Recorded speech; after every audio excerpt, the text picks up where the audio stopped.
Looping back to the agency structure stuff, you've been doing this for a while, so I guess you've got like a pretty rock solid team and way of working. If there's somebody who is watching this who's maybe just starting out and thinks, okay, I want to do voice AI, I've got a niche, I'm going to use Synthflow, I'm going to go white label, I'm going to sell it to a one persona with one offering. How would you, what tips or advice would you give that person to get off the mark and get going? Absolutely. I've two things for them. First, pick a niche that you have experience in. I started off in golf courses. I'm a longtime golfer. I had a cousin of a cousin that owned a golf course, so I could talk to them. I had talked to them when I was growing up, so I knew a little bit about it.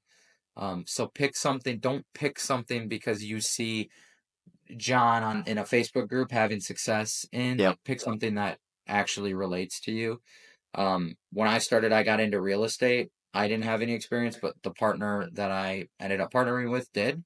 So that's number one. And then number two is just start contacting people. I think people get really hung up in having this big, I want to send out 10,000 cold emails a day, or I want to do Facebook ads, and I want to do prospecting automations on LinkedIn, and they're so worried about the messaging and the system. And it's like at the end of the day, you can book appointments just calling businesses up and saying, "Hey, I do X, Y, and Z. Would you be open to an appointment?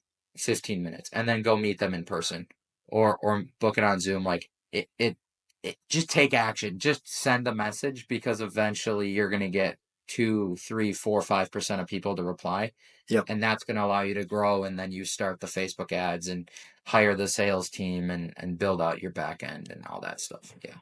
Got it. That makes sense. Okay, nice. And as far as an offer would go, if you were to recommend somebody to create like a simple offer with Synthflow, obviously you can, or with voice in general, you can package your offers differently. As you're like an established person, you can charge like a big setup fee, but just to get the momentum going, how approach your first few clients? Get them in for free. Mhm. I'm a big proponent of free work. I see I have a kid that I'm working with currently that I'm mentoring, and he's coming to me and is like, I got a new $3,000 package I'm going to be selling to roofers. And I'm like, buddy, you don't even have a client yet. When I got started, I swear on everything, I worked for the first 2 years for free. Didn't have a paying client. It was literally building funnels out, giving free trials for testimonials. Like set it up, and even if you want something that's kind of in the middle, set it up for free, get it working, and then say, hey, we're gonna set it up for you. We're gonna get this working. Once you're happy, don't say that, but once it's set up and going, it's 297 a month. It's $500 a month. Obviously have them pay usage so it's not costing you anything except for time. But yeah, do that because at the end of the day, like, 10, 20, 30 people will come in, and you're going to know if your product's good, if they're sticking on. If it's not, you need to change something. But and then go hire a sales team or start charging up front and then scale like that.